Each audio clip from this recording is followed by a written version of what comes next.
There's a couple other great people here that I want to make sure I acknowledge.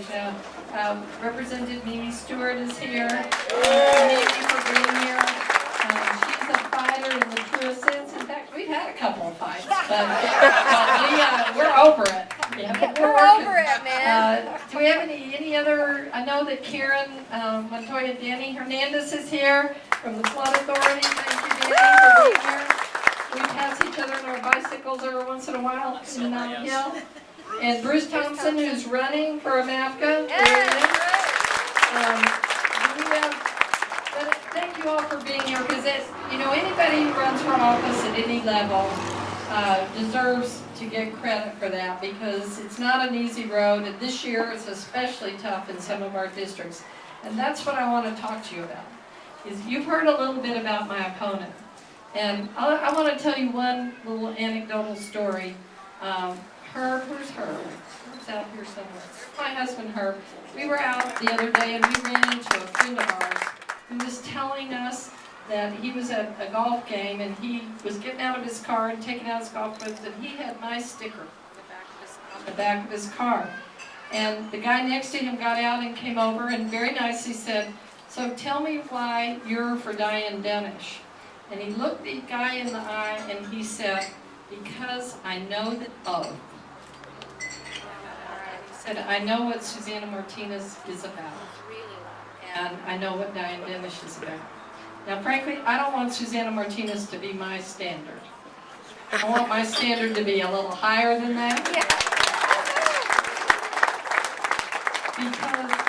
But now is the time when New Mexico really does want leadership, and it wants leadership that's going to tell them to its strength. In the tough times that we are in New Mexico, we can't be trying to fool people. We cannot try to fool people. We have tough choices ahead, we have tough challenges ahead, and we have to make sure that we're standing up for New Mexico's families. And our families, all those people that say, "I don't get involved in politics," and all that, they still want to know that we're fighting for them. They want to know that Mimi and Cisco and everybody, that we're on their side, and Ray, that we know what their lives are like every single day. So last week, I don't know how many of you tuned in. I don't do that streaming thing that a lot of people do on the internet, but we had a debate on public education. And the differences, I thought, were clear.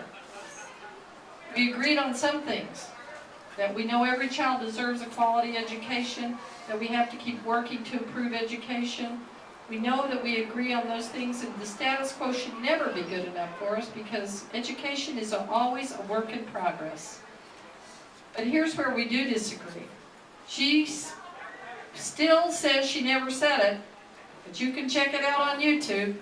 She's for vouchers, taking money out of public schools, putting them into private schools. Now she calls it tax credits. Takes money out of public money, puts it into private schools, any way you look at it. And she's for, guess what, more testing. I mean, she stood firm on it. We need more testing. She said it was immoral not to have more testing. And I said, I've traveled across New Mexico. I've visited dozens and dozens and dozens of schools. I haven't quite made it to 100, but I'm getting there. I've talked to thousands of parents, teachers, children, students, young people. And I can say, honestly, I don't even have to put a political spin on it. I never, ever had one of them say, "You know what we need, Diane? We need more testing." Nobody has ever said that to me.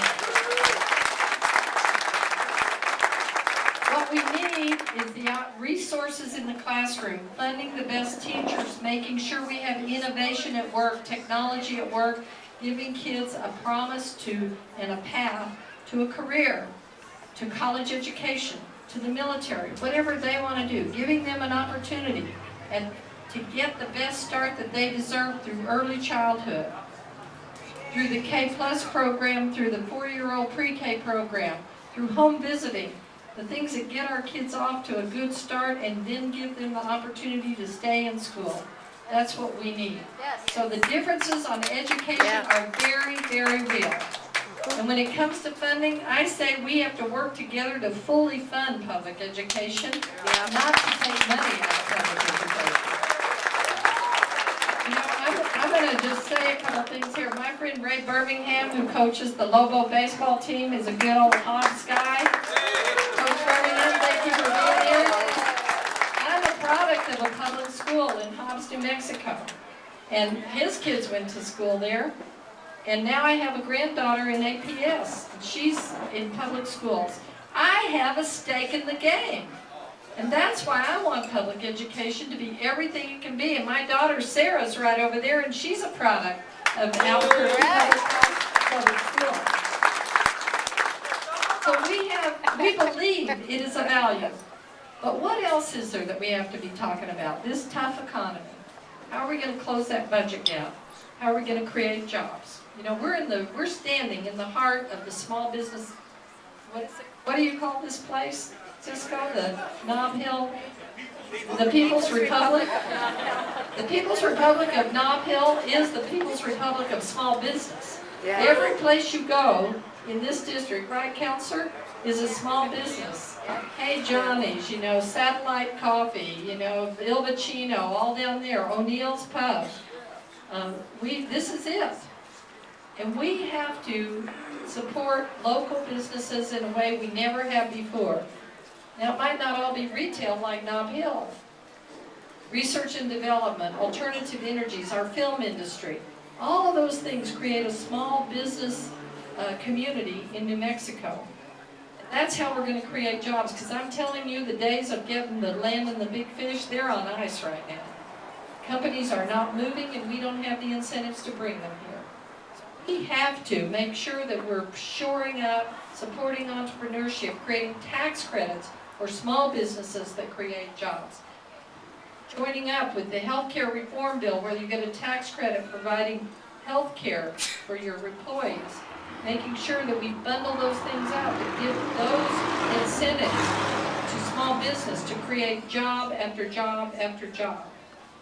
To support our film industry. You know, you've all probably been some neighborhood in Albuquerque where they filmed a movie, I'll bet. Or In Plain Sight. Or whatever that other movie is. Breaking Bad. Yeah, Breaking Bad. They filmed In Plain Sight next door to me, so I know that one. But the film industry is a job creator. Not only that, the other night at the debate, the little boy that read a letter to me, he said, I want to be a producer or a director or write plays, and I know I need an education to do that. I went to the zoo and met a little girl who was in a summer program, YDI. Guess what she was studying? Filmmaking, 10 years old. C&M, people pushing the reset button, going back to get new skills so they can be part of the film industry. 10,000 people employed in the film industry, and my opponent wants to get rid of incentives for the film industry? I don't think so. We're going to do it.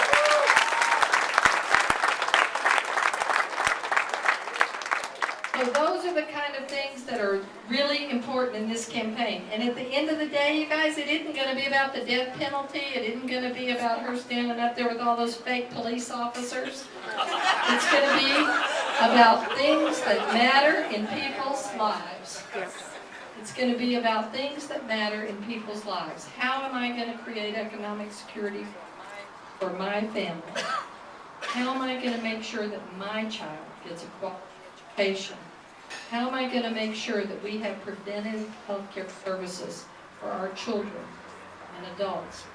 How are we going to make sure that New Mexico does their part to make sure we have that public exchange that's going to help us ensure 300,000 more people in the state of New Mexico? That's going to take leadership. And it's going to take experience. It's going to take somebody who can work with the Senate, the House, the judiciary to make things happen. The path to that is not one of punishment, prosecution. The path to prosperity is very different from that. My opponent and I have different views of the world. I believe we have a path to prosperity, and it's a path of promise and hope and education. It's a path of job creation for people who are working hard, struggling to make ends meet. It is not one of prosecution. 22 years as a district attorney gives you a narrow view of the world. You've seen some of the worst stuff. Some of it you've done some about, and some of it you haven't.